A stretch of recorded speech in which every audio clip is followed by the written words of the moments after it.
아멘.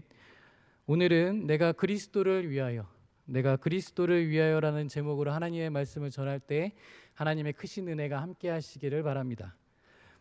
AD 58년 예루살렘에 큰 소동이 일어났습니다. 당시 예루살렘의 치안을 담당하고 있던 로마군의 천부장은 군대를 동원해서 이 소동의 유발자를 붙잡아 옵니다. 그런데 이 유발자가 천부장에게 백성들에게 말할 기회를 달라고 요청합니다. 천부장은 살짝 당황을 했습니다. 하지만 이내 허락을 했고, 이 소동의 유발자는 백성들에게 유창한 히브리 말로 연설을 하기 시작합니다. 여러분, 이 사람이 누구일까요? 예, 맞습니다. 사도 바울입니다. 방금 우리가 나눈 말씀은 사도행전 21장에서 22장에 나오는 바울이 자기 동족인 유대인들에게 한 연설의 발단의 내용입니다. 자, 그런데 왜 뜬금없이 제가 이 말씀을 언급하냐면 오늘 본문과 비슷한 면이 있기 때문입니다. 오늘 본문이 사도행전 22장의 연설을 요약한 것이 아닌가라는 생각이 들 정도였기 때문에 이 말씀을 언급하게 되었습니다. 물론 사도행전과 빌립보서는 차이가 있습니다. 상황적인 차이가 있고 그것이 좀 많은 부분이 차이가 있지만 바울이 백성들 앞에서 자신의 마음을 담아 간절하게 연설을 하고 또 빌립보 교우들에게 사랑을 담아서 편지한 이 두 마음은 똑같았다라는 거예요. 자, 그렇다면 이 두 마음은 어떤 마음일까요? 바울이 연설을 하고 백성들에게 연설을 하고 빌립보 교우들에게 사랑을 담아서 편지한 이 두 마음은 어떤 마음이었는가? 오늘 설교 제목을 같이 함께 읽도록 하겠습니다. 자, 오른손을 가슴에 대고 같이 함께 읽어보겠습니다. 같이 읽겠습니다. 내가 그리스도를 위하여. 우리 한 번 더 읽어보겠습니다. 내가 그리스도를 위하여. 아멘. 내가 그리스도를 위하여. 바울은 이 마음을 그대로 연설에서 그리고 편지에서 보여주고 있습니다. 사랑하는 성관 가족 여러분, 바울이 왜 이 고백을 했을까요? 사도행전 22장에서는 자기 동족인 유대인들이 어떻게 해서라도 구원을 받게 하기 위해서 간절한 마음으로 연설을 하는데 목적이 있었다면, 그들이 복음으로 돌아오는데 그 목적이 있었다면 빌립보 교우들에게는 이와 같은 마음이 있었습니다. 유대 율법주의자들이 더 이상 자기 자랑을 못하도록 하려는 그러한 의도를 담아 빌립보 교우들이 현혹되지 않고 바울처럼 그리스도를 위하여서 사는 그런 의의 삶, 그 의의 삶을 살게 하는 것이 목적이었다라는 거죠. 우리 같이 함께 4절 말씀을 같이 함께 읽어보도록 하겠습니다. 4절 같이 읽겠습니다. 그러나 나도 육체를 신뢰할 만하며 만일 누구든지 다른 이가 육체를 신뢰할 것이 있는 줄로 생각하면 나는 더욱 그러하니라. 아멘. 우리는 지난 11월 10일 오후 예배 때 누가 진정한 할례파입니까? 라는 제목으로 말씀을 나눴습니다. 기억하십니까? 그러면서 제가 이런 질문을 던졌습니다. 누가 진정한 할례파입니까? 그럴 때 여러분은 이렇게 답을 하셨습니다. 두 주먹을 불끈 쥐고 이렇게 물음에 답을 하셨습니다. 주 안에서 기뻐하고 개들과 행악자들과 몸을 상해하는 자들을 삼가며 하나님의 성령으로 봉사하며 그리스도 예수로 자랑하고 육체를 신뢰하지 아니하는 우리가 진정한 할례파입니다 라고 외쳤습니다. 기억나십니까? 예, 아무도 기억을 못 하시고 계세요. 자, 그런데 저와 여러분이 이렇게 외쳤습니다. 내가 진정한 할례파입니다. 우리 다시 한번 외쳐볼까요? 시작. 내가 진정한 할례파입니다. 저와 여러분이 진정한 할례파입니다. 우리는 이렇게 다짐을 했었습니다. 제가 지금 다 그렇게 살고 계신가요? 라고 질문을 던진다면 여러분 어떻게 대답하시겠습니까? 여러분 그렇게 살고 계십니까? 아무도 아멘이라고 대답을 안 하십니다. 여러분 정말 진정한 할례파로 살고 계십니까? 이와 같은 삶이 되시기를 주님의 이름으로 축복합니다. 매일매일의 삶 속에서 이와 같은 삶을 살아내야 됩니다. 그것이 우리의 삶이 되어야 됩니다. 이 삶을 살아내도록 노력하며 나아가는 복된 성광의 가족들이 되시길 다시 한번 주님의 이름으로 축복합니다. 자, 다시 4절로 돌아오도록 하겠습니다. 바울은 잠시 육체를 신뢰하던 시절로 돌아가려고 합니다. 그런데 완전히 돌아가려고 하는 것이 아니라 내가 이런 사람이었다라는 것을 보여주기 위해서 돌아가려고 합니다. 마치 사도행전 22장에서 연설했을 때의 모습처럼 말이죠. 우리 사도행전 22장 1절 말씀을 같이 함께 한 목소리로 읽도록 하겠습니다. 같이 읽겠습니다. 부형들아, 내가 지금 여러분 앞에서 변명하는 말을 들으라. 바울은 유대인들에게, 유대 백성들에게 이렇게 이야기를 합니다. 사랑하는 나의 형제들이여, 나에 대해서 오해하는 부분들이 있는데 내 이야기를 잘 들어보시오 라고 부드럽게 시작을 합니다. 오늘 본문 4절도 마찬가지입니다. 물론 어조는 사도행전 22장보다 더 엄한 어조로 이야기를 하고 있습니다. 이렇게 이야기를 하고 있습니다. 율법주의자들아, 너희들이 육체를 신뢰한다고 하는데 만약에 그것을 신뢰함으로 구원을 얻는다고 한다면 나는 너희들보다 더 자랑할 것이 훨씬 많단다. 이렇게 우월함을 나타내고 있다라고 하는 것이죠. 우리는 잘 알고 있습니다. 사도 바울이 어떠한 사람이었는지. 그가 율법주의자로 살았다면, 아니 유대교의 사람으로 살았다면 그는 최고의 랍비의 자리까지 올라갈 수 있었던 사람이었습니다. 하지만 바울은 내가 그리스도를 위하여라는 가장 멋진 고백 때문에 모든 것을 해로 여기고 배설물로 여겼던 사람입니다. 그러면 사도행전 22장에 바울은 자신을 어떻게 소개하고 있나? 우리 3절에서 5절 말씀을 같이 함께 읽어보도록 하겠습니다. 3절에서 5절 말씀 같이 읽겠습니다. 나는 유대인으로 길리기아 다소에서 났고 이 성에서 자라 가말리엘 문화에서 우리 조상들의 율법의 엄한 교훈을 받았고 오늘 너희 모든 사람처럼 하나님께 대하여 열심히 있는 자라. 내가 이 돌을 박해하여 사람을 죽이기까지 하고 남녀를 결박하여 옥에 넘겼노니 이에 대제사장과 모든 장로들이 내 증인이라. 아멘. 바울은 유대인들에게 자신에 대해서 상세하게 밝히고 있습니다. 나는 유대인으로 길리기아 다소에서 났고 이 성에서 자라 가말리엘 문화에서 율법의 엄한 교훈을 받았고 하나님께 대하여서는 열심히 있는 자였고 이 돌을 박해함에 있어서는 사람을 죽이기까지 했고 남녀를 물론하고 결박하여서 옥에 넘겼다. 이 모든 것이 대제사장과 장로들이 나의 증인이 된다. 이 모습은 어떠한 모습이었습니까? 바로 육체를 신뢰하던 때의 바울의 모습입니다. 그 유대인으로서 가장 정점에 이르렀을 때의 모습이었다라고 하는 것이죠. 그런 이 모습이 오늘 우리의 본문 5절, 6절 말씀에도 그대로 나와 있습니다. 우리 빌립보서 3장 5절에서 6절 말씀을 같이 함께 읽도록 하겠습니다. 같이 읽겠습니다. 나는 8일 만에 할례를 받고 이스라엘 족속이요 베냐민 지파요 히브리인 중에 히브리인이요 율법으로는 바리새인이요 열심으로는 교회를 박해하고 율법의 의로는 흠이 없는 자라. 아멘.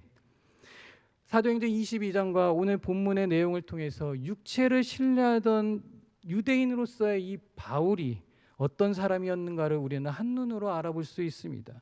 그러면 오늘 본문 5절, 6절 말씀을 통해서 바울이 어떤 사람이었는가 다시 한번 조명해 보도록 하겠습니다. 먼저 바울은 이렇게 이야기를 합니다. 자신이 할례를 받았다라고 먼저 밝히고 있습니다. 할례를 받았다라고 하는 것은 무엇을 뜻하는가? 바로 히브리인으로서의 정통성을 가졌다는 것을 의미합니다. 그런데 더 정확하게는 이렇게 이야기를 하고 있죠. 8일 만에 할례를 받았다라고 이야기를 합니다. 그것은 바로 바울이 율법대로 난지 8일 만에 할례를 받았음을 의미합니다. 그런데 이것이 중요한 이유가 있습니다. 바울이 이것을 강조하는 이유가 있는데 그것은 무엇이냐면 모든 유대 율법주의자들이 다 8일 만에 할례를 받은 것이 아니기 때문입니다. 이 사람들 가운데는 다른 지역, 이방 지역에 있었기 때문에 개종한 사람들은 성인이 된 후에 할례를 받았던 경우들이 있기 때문입니다. 그렇기 때문에 자신은 혈통적으로 흠이 없는 유대인이다라는 것을 밝히고 있는 것이죠. 나처럼 흠이 없는 유대인인가? 너희들 한번 생각해 보아라 라고 이야기하고 있는 겁니다. 자, 그러면서 둘째는 이렇게 이야기를 합니다. 이스라엘 족속이었다라고 이야기를 합니다. 이스라엘 족속. 사도행전 22장에서 바울은 제일 먼저 이야기했던 게 뭐냐면 나는 유대인이었다라고 이야기를 하고 있죠. 자신은 유대인이었다라고 분명하게 먼저 밝히고 시작합니다. 그러면서 오늘 본문에서는 이스라엘 족속이라고 이야기를 하고 있죠. 이 말은 순수한 혈통을 가진 사람, 바로 하나님의 선민, 언약 백성임을 강조하고 있다라는 겁니다. 그래서 오직 아브라함과 이삭과 야곱의 후손으로서 나는 이스라엘 족속이다라고 이야기하고 있는 것이죠. 물론 바울이 태어난 곳은 소아시아의 길리기아 다소에서 태어났습니다. 그리고 그는 로마 시민권을 가진 로마 시민이었습니다. 그러나 바울이 분명하게 이야기하는 것은 무엇이다? 이방의 피가 섞이지 않은 순수한 혈통인 이스라엘 사람이었다라는 겁니다. 나는 그러한 사람이었어 라고 지금 고백을 하는 것이고, 세 번째는 무엇이었는가? 바울은 자신이 베냐민 지파였다라고 이야기를 합니다. 바울이 베냐민 지파를 자랑하는 이유가 있습니다. 그것은 무엇이었느냐? 여러분, 베냐민 지파는 아주 작은 지파였습니다. 하지만 12지파 가운데 엘리트 지파였습니다. 최고위층의 귀족이었다라고 하는 것이죠. 그럼 이렇게 될 수 있었던 이유가 무엇인가? 첫 번째는 야곱이 총애하는 라헬의 두 아들 가운데 한 명이었습니다. 그리고 야곱의 12아들 중에 베냐민만이 약속의 땅 가나안에서 태어났습니다. 더욱이 이스라엘의 초대 왕이 누구입니까? 이스라엘의 초대 왕이 누구예요? 사울입니다. 그런데 이 사울이 어느 지파였습니까? 베냐민 지파였습니다. 그리고 지금 예루살렘 성전이 있는 곳이 누구 지파의 땅이었느냐? 베냐민 지파의 땅이었습니다. 또 다윗 시대부터 남유다 왕국에 이르기까지 베냐민 지파 사람들이 군대의 모든 요직을 차지하고 있었습니다. 이것뿐만이 아니라 포로기 이후에 이스라엘 성전을 재건하는 주축 세력이 또 누구였느냐? 바로 유다와 베냐민 지파였습니다. 자, 그리고 마지막으로 또 우리가 볼 수 있는 게 뭐냐? 바울의 히브리식 이름이 무엇이었습니까? 사울이었습니다. 사울왕과 동명이인이었다라고 하는 것이죠. 이렇듯 바울은 자신이 베냐민 지파라고 하는 이 사실에 대해서 자긍심을 가지고 있었습니다. 순수한 혈통이었고 이렇게 훌륭한 지파에 속해 있는 사람이 누구였다? 바울이었다라는 겁니다. 이것을 누구에게 지금 이야기하고 있느냐? 이방에서부터 왔던 이 유대 율법주의자들에게 이야기하고 있는 겁니다. 너 나와 같은 이런 순수한 혈통을 가졌어? 나와 같이 이런 좋은 지파에서 나왔어? 라고 하는 것을 이야기하고 있는 것이죠. 자, 그러면서 바울은 다섯 번째로 이 이야기를 하고 있습니다. 율법으로는 바리새인이었다. 이 표현은 육체를 신뢰할 때 진정한 바울의 정체성을 드러내주고 있는 문구입니다. 그렇기 때문에 바리새인이 무엇인지를 알아야겠죠. 바울이 말하는 육체적으로 나는 바리새인이었다, 율법으로는 바리새인이었다라고 하는 이 문구가 왜 중요한 것인지 우리는 봐야 된다라고 하는 겁니다. 자, 특별히 신약반 1기를 수료하신 분들, 그리고 신약반 2기를 지금 듣고 계신 분들, 이분들은 이미 바리새인에 대해서 같이 함께 공부를 했습니다. 그렇죠? 예, 아무도 대답을 안 하시네요. 예, 다 들으셨어요. 네. 자, 그래서 못 들으신 분들을 위해서 같이 함께 나누도록 하겠습니다. 자, 바리새인의 기원은 언제냐면 기원전 167년에서 142년까지의 이스라엘에서 일어났던 유다 마카비 혁명, 그리고 그 이후에 세워진 하스몬 왕조 시대의 기원을 두고 있습니다. 그런데 그 당시에 어떤 일들이 벌어졌느냐? 헬라 정신을 무분별하게 받아들였던 무분별하게 받아들여서 이 정통 유대교를 훼손시켰던 이 유대인들이 있었습니다. 그래서 그들과 이 반대되는 상황을 맞이해야겠다라고 해서 형성된 것이 바로 바리새인이라고 하는 것이죠. 그래서 세속적인 유대인들과 분리된 존재라는 의미로서 파라사이오스라고 하는 뜻을 가진 사람들이 되었다라는 겁니다. 그럼 이 파라사이오스라는 뜻이 뭐냐? 분리주의자라는 뜻을 가졌다는 것이죠. 그래서 이 바리새인들은 초기에는 정치에는 관심이 없었고 종교적인 순수성을 가지고 선한 동기를 통하여서 하나님께 나아갔던 사람들입니다. 그래서 이 사람들은 인간의 영혼의 불멸, 그리고 육신의 부활, 그리고 천사의 존재를 믿었던 사람들입니다. 그런데 이 단계가 점점 지나치게 되면서 모세의 율법과 구약 성경에 만족하지 않고 서기관들에 의해서 해석되어진 전승, 바로 구전 율법에 포함된 무수한 계명들까지도 철저하게 지켜야 된다라는 그것을 의무군정으로 만들면서 자신들을 옥죄어오기 시작했습니다. 물론 소수 정파였지만 제사장 그리고 서기관 그룹들과 결탁하여서 나중에는 순수함을 잃어버리고 변질된 모습으로 나아갔던 사람들, 그래서 예수님의 비판을 받았던 사람들이 된 것이 바로 바리새인들이었습니다. 자, 이들에 의해서 세워진 것이 뭐냐? 율법 613가지, 그리고 안식일 금지 규정 39가지가 이들을 통해서 만들어지게 됩니다. 그런데 이 그룹 안에 지금 누가 들어가 있느냐? 사도 바울이 있었다는 겁니다. 그는 소아시아 길리기아 다소에서 태어났지만 사도행전 22장 3절에서 말하는 것처럼 순수한 유대인 혈통에서 타고났고 정통 바리새인이었기 때문에 예루살렘에서 유학을 하게 되었고 가말리알 문화에서 들어가서 교육을 받을 수 있게 되었습니다. 이로 인해서 율법에 대해서는 열성적인 추종자가 되었다라고 하는 것이죠. 이 말은 비슷한 또래들을 능가하는 정도의 그런 율법적인 지식을 가진 사람이 바울이었다라는 겁니다. 그래서 이런 연유로 바울은 6번째, 교회를 핍박하는 율법 열성당원이 되었다는 겁니다. 유대인의 입장에서 보면 바울은 선한 열망을 가졌습니다. 하나님의 선택된 백성으로 여겼던 이스라엘 공동체의 순수성을 유지하기 위해서 열심을 다했다라고 하는 것이죠. 그것을 위해서라면 율법과 전통 신앙에 위배되는 반국가 종북 세력인 그리스도인들을 일거에 척결하겠다는 그 심정을 가지고 교회를 열심히 핍박하는, 박해하는 자가 되었다라는 겁니다. 이는 마치 바울이 민수기 25장에 나오는 비느하스와 같은 그런 심정으로 하나님을 향한 열정이 대단한 사람이었다라는 것을 보여주고 있습니다. 그래서 그가 종교적인 열심으로 교회를 핍박했다라고 하는 것은 자신이 정통 유대인으로서 핵심적인 역할을 했다라는 것을 의미하는 겁니다. 지금 그래서 이것을 누구한테 지금 이야기하고 있는 것인가? 바로 유대 율법주의자들한테 이야기하고 있는 겁니다. 이와 같은 열심이었다면 자신은 충분히 구원을 이루고도 남을 정도의 열심이었다라는 것을 보여주고 있는 거죠. 너희들 나와 같은 이런 열심이 있었어 라고 하는 것을 보여주고 있는 겁니다. 자, 그러면서 마지막으로 바울은 율법으로는 흠이 없다라고 이야기를 하고 있습니다. 율법으로는 흠이 없다.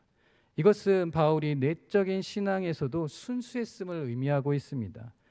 그는 어려서부터 모든 율법을 준수하며 살았고 율법에 있어서는 그 어느 누구보다도 잘 지켰기 때문에, 자부하고 있기 때문에 율법주의자들의 기준보다 훨씬 더 높은 그런 기준을 가지고 살아왔음을 이야기하고 있습니다.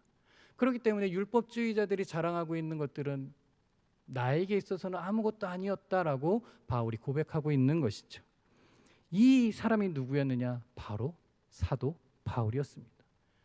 유대교 속에서 자라왔던 이 사도 바울의 모습이 이와 같았다라는 거예요. 사랑하는 성관 가족 여러분, 혹시 우리 안에 율법주의자 같은 방금처럼 바울이 내세우는 육체에 신뢰할 만한 것들을 교회 안에서 내세우고 있는 것은 아닙니까? 세상에서 가지고 있는 것을 교회에 와서까지 자랑하고 있는 것은 아닙니까? 오늘 말씀을 보시면서 사도 바울보다 더 뛰어난 사람이 있다면, 사도 바울보다 더 뛰어난 사람이 있다면 자랑하셔도 됩니다. 한번 손을 들어볼까요? 나는 사도 바울보다 더 뛰어납니다. 나는 사도 바울보다 더 능가하는 사람입니다. 이런 사람이 있다면 자랑하셔도 됩니다. 하지만 그렇지 못하다고 생각하신다면 겸손히 그리스도를 위하여서 사랑과 섬김으로 나아가시는 저와 여러분이 되었으면 합니다. 이 모습이 우리의 모습이 되어야 됩니다. 이 삶이 우리의 삶이 되어야 됩니다. 우리를 드러내는 것이 아니라 온전히 그리스도만이 드러날 수 있도록 이와 같은 삶을 살아내시는 저와 여러분들이 되시길 주님의 이름으로 축복합니다. 제가 이렇게 말씀을 드리는 이유가 있습니다. 뭐냐면 바울은 인간적인 모든 면 그리고 율법적으로 유익했던 모든 것을 다 해로 여겼다라고 이야기하고 있기 때문입니다. 우리 7절 말씀을 같이 함께 읽도록 하겠습니다. 7절 같이 읽겠습니다. 그러나 무엇이든지 내게 유익한 것들을 내가 그리스도를 위하여 다 해로 여길 뿐더러. 아멘.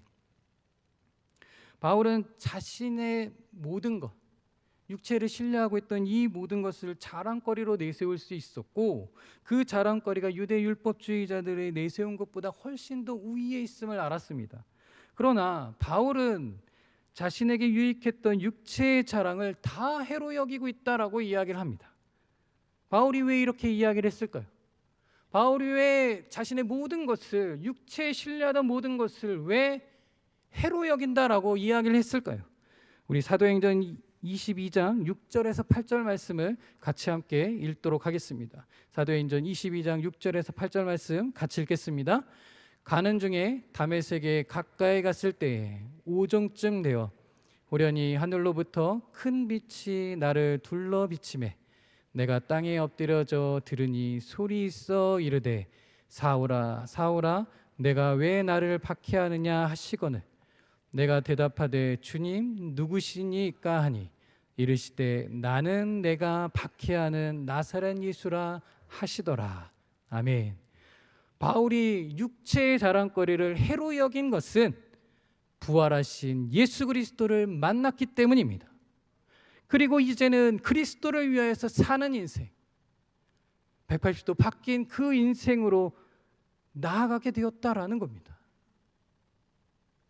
자신이 바리새인으로 누리고 있었던 혈통, 가문, 종교적인 유산, 열심, 지식, 율법 준수 등의 자랑거리를 다 해로 여기고 하나님의 의를 얻는 데 유익한 것이라고 여겼던 그 모든 것을 보아하니, 예수님을 만나서 보아하니 그 모든 것이 하나도 좋은 것이 없었더라. 이것이 지금 바울의 고백입니다. 내가 그리스도를 만났더니 내가 육체적으로 알고 있었던, 좋은 것이라고 알고 있었던 모든 것이 해였구나라고 고백했다라는 거죠. 자신의 육체의 자랑거리가 영적 진보를 막는 요소임을 바울은 깨달았다라고 하는 것입니다. 사랑하는 성관 가족 여러분, 우리 자신에게 한번 질문을 던져보도록 하겠습니다. 두 가슴을 손에 대시고 눈을 감으시고 자신에게 질문을 던지도록 하겠습니다. 나는 부활의 주님을 만난 사람인가? 나는 부활의 주님을 만난 사람인가? 바울처럼 극적이진 않지만 진정으로 부활의 주님을 만난 사람인가? 한번 자신을 돌아보시기를 바랍니다. 그리고 생각하시길 바랍니다.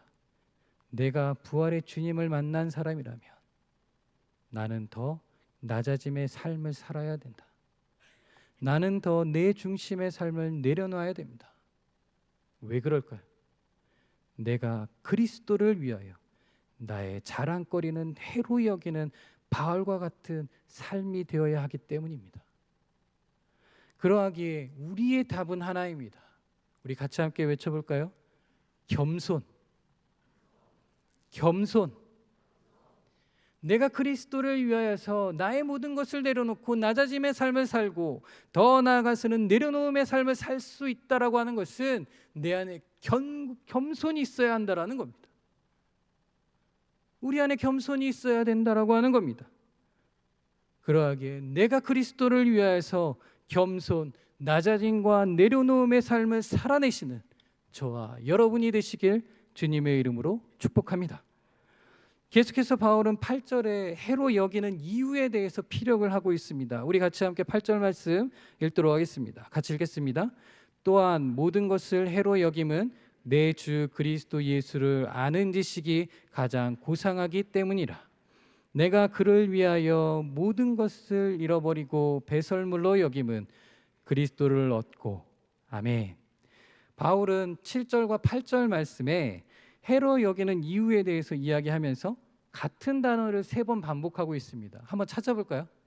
한번 7절에서 8절 말씀을 보시면서 무슨 단어를 3번 반복하고 있는지 한번 찾아보시기를 바랍니다. 제가 30초 드리겠습니다.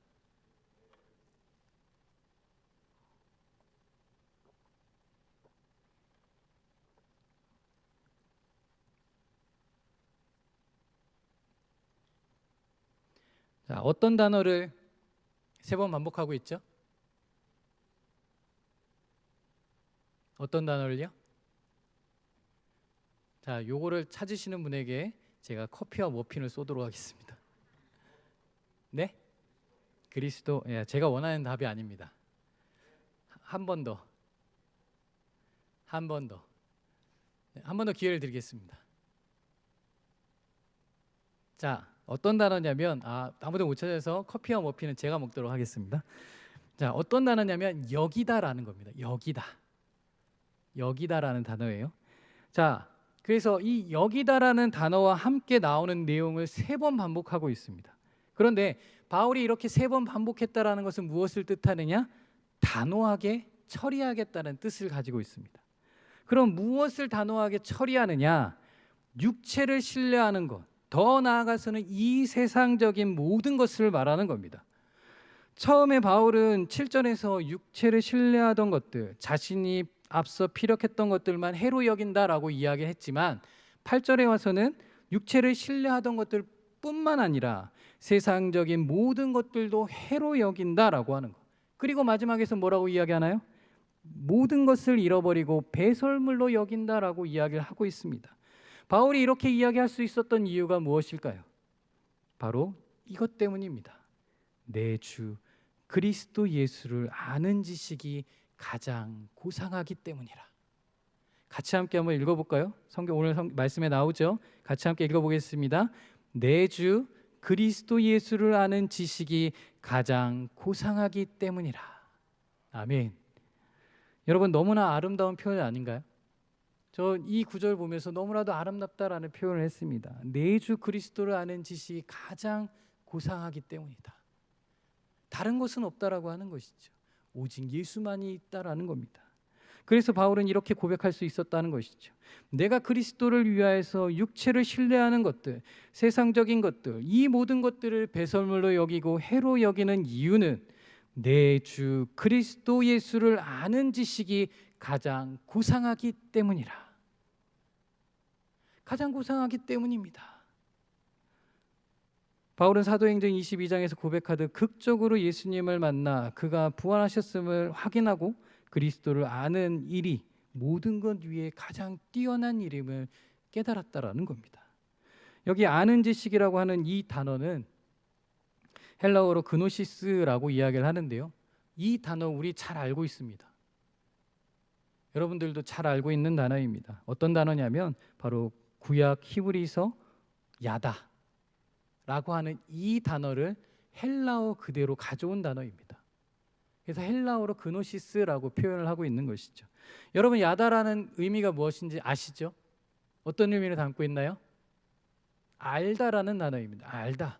그런데 그냥 알다가 아니라 체험적으로 알다라는 거예요. 경험적으로 알다라는 거예요. 이 말을 무엇이냐면 내가 하나님을 경험적으로 알았다라는 겁니다. 체험적으로 알았다라고 하는 겁니다. 본질적으로 깨달았다라고 하는 거예요. 누가 깨달았느냐? 바울이 깨달았다라는 겁니다. 내 주 그리스도를 아는 지식. 내가 그리스도를 깨달았기 때문에 내가 모든 것을 해로 여기고 배설물로 여길 수 있었다라고 하는 거예요. 그러면서 고상하다라는 이 뜻은 어떤 뜻을 가지고 있느냐? 가장 고귀하고 궁극적인 가치라는 뜻을 가지고 있습니다. 그렇다면 가장 고귀하고 궁극적인 가치는 무엇이 되어야 합니까? 그렇죠. 예수 그리스도가 되셔야 됩니다. 나에게 있어서 가장 고상하고 궁극적인 가치는 이 세상의 것이 아니라 오직 예수 그리스도가 되어야 한다라는 거예요. 사랑하는 성관 가족 여러분, 이와 같은 삶을 살아내시기를 바랍니다. 그리스도 안에서 우리 그리스도 안에 있는 것이 우리의 삶이 되어야 하고, 우리의 궁극적인 가치는 그리스도를 체험적으로 경험적으로 하는 데 있다라고 하는 겁니다. 그렇기 때문에 우리가 여기서 우리가 받아야 될 것이 무엇이냐? 바로 성령 충만이라고 하는 것이죠. 우리 옆에 있는 분들에게 이렇게 고백하도록 하겠습니다. 성령 충만하시기를 바랍니다. 성령 충만하시기를 바랍니다. 왜냐하면 그것이 가장 고귀하고 궁극적인 가치를 깨닫게 해주기 때문입니다. 세상에 그 어떤 가치보다도 중요하기 때문입니다. 그러하기에 이 가치를 두고 살아가시는 저와 여러분이 되시기를 바랍니다. 그러면 이 가치를 얻기 위해서 우리는 무엇을 해야 할까요? 우리 9절 말씀 같이 함께 읽도록 하겠습니다. 9절 같이 함께 읽겠습니다. 그 안에서 발견되려 함이니 내가 가진 의의는 율법에서 난 것이 아니요 오직 그리스도를 믿음으로 말미암은 것이니 곧 믿음으로 하나님께로부터 난 의라. 아멘.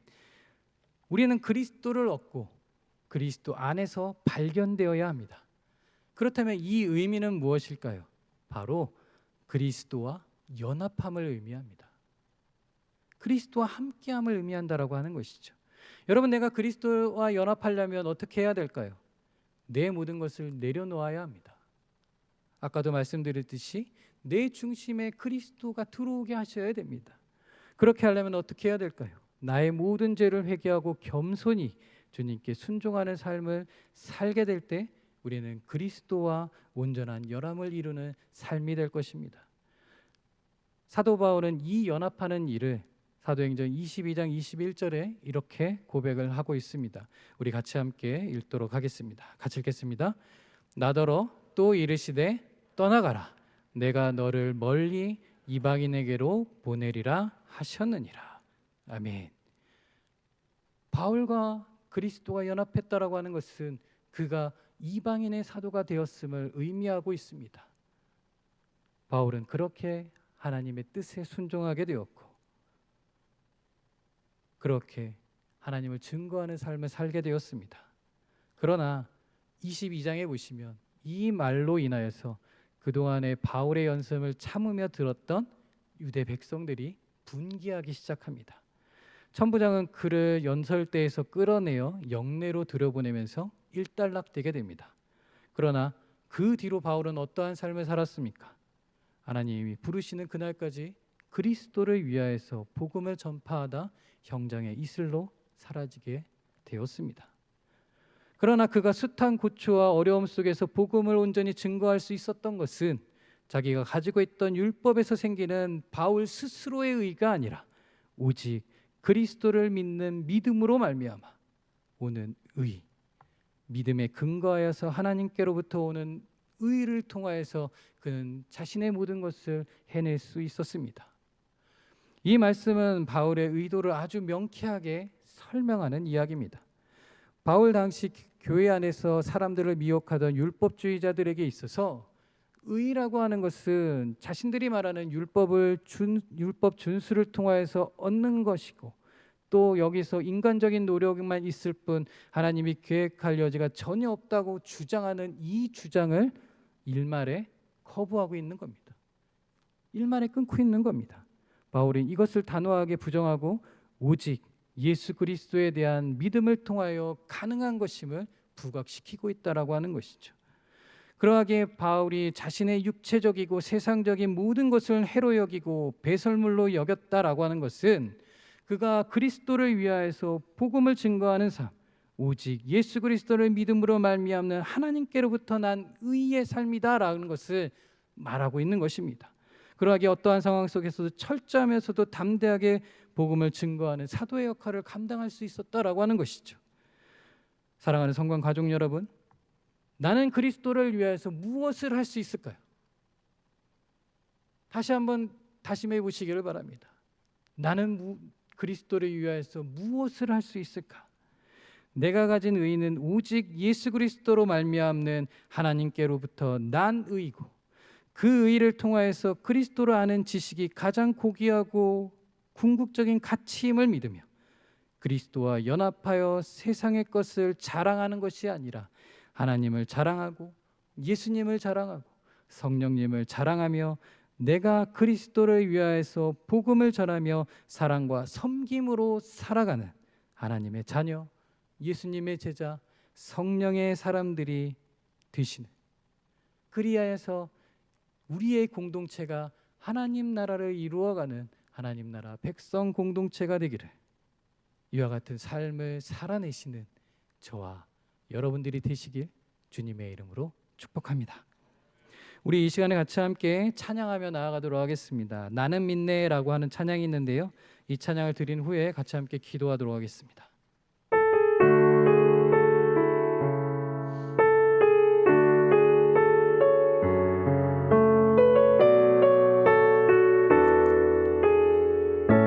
내게 허락하신 시련을 통해, 내게 허락하신 시련을 통해 나의 믿음 더욱 강하게 자라나고, 험한 산과 골짜기 지나는 동안 주께 더 가까이 나를 이끄시네. 내가 겪는 시험이 어렵고 힘겨워도 내 주님보다 크지 않네. 내 앞에 바다가 갈라지지 않으면 주가 나로 바다 위 걷게 하리. 나는 믿네. 주의 능력으로 내 삶 새롭게 되리. 나는 믿네. 주의 능력으로 담대히 나가리라. 주와 함께 싸워 승리하리라. 날마다 믿음으로 나 살아가리. 우리 한 번 더 찬양하겠습니다. 내게 허락하신 시련을 통해 나의 믿음 더욱 강하게 자라나고, 험한 산과 골짜기 지나는 동안 주께 더 가까이 나를 이끄시네. 내가 겪는 시험이 어렵고 힘겨워도 내 주님보다 크지 않네. 내 앞에 바다가 갈라지지 않으면 주가 나로 바다 위 걷게 되리. 우리 두 손 높이 들고 나는 믿네. 주의 능력으로 내 삶 새롭게 되리. 나는 믿네. 주의 능력으로 담대히 나가리라. 주와 함께 싸워 승리하리라. 날마다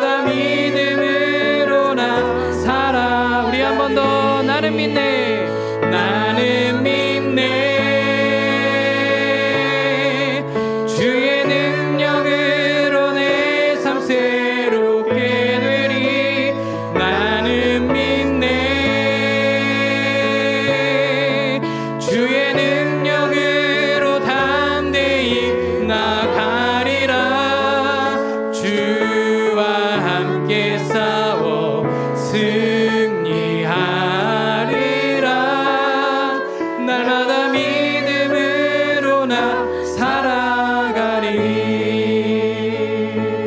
이 시간 우리 같이 함께 기도하며 나아가도록 하겠습니다. 주님, 내가 그리스도와 연합하고 그리스도를 아는 지식으로 충만하여 겸손히 이 세상 가운데 담대히 그리스도를 전하고 사랑과 섬김으로 나아가는 삶이 되게 하여 주옵소서. 일련의 사태로 인하여서 갈피를 붙잡고 있는 혼란 가운데 있는 이 나라와 이 민족이 온전히 주님께 모든 것을 맡기고 가장 선한 방법으로 해결되고 회복되게 하여 주옵소서. 우리 교회와 성도들 그리고 모든 가정과 다음 세대 가운데 하나님의 은혜와 축복이 함께하고 하나님만을 주인으로 모시며 살아가는 삶이 될 수 있도록, 이와 같은 교회가 될 수 있도록, 성령 충만한 교회가 될 수 있도록, 성령께서 기뻐하시는 교회가 될 수 있도록, 하나님이 기뻐하시는 교회가 되어서 온전히 하나님께 영광을 돌리며 나아가는 거룩한 성광교회가 될 수 있도록 하나님 인도하여 주옵소서. 우리 같이 함께 주님 세 번 부르고 간절하게 기도하며 나가도록 하겠습니다. 주여, 주여, 주여.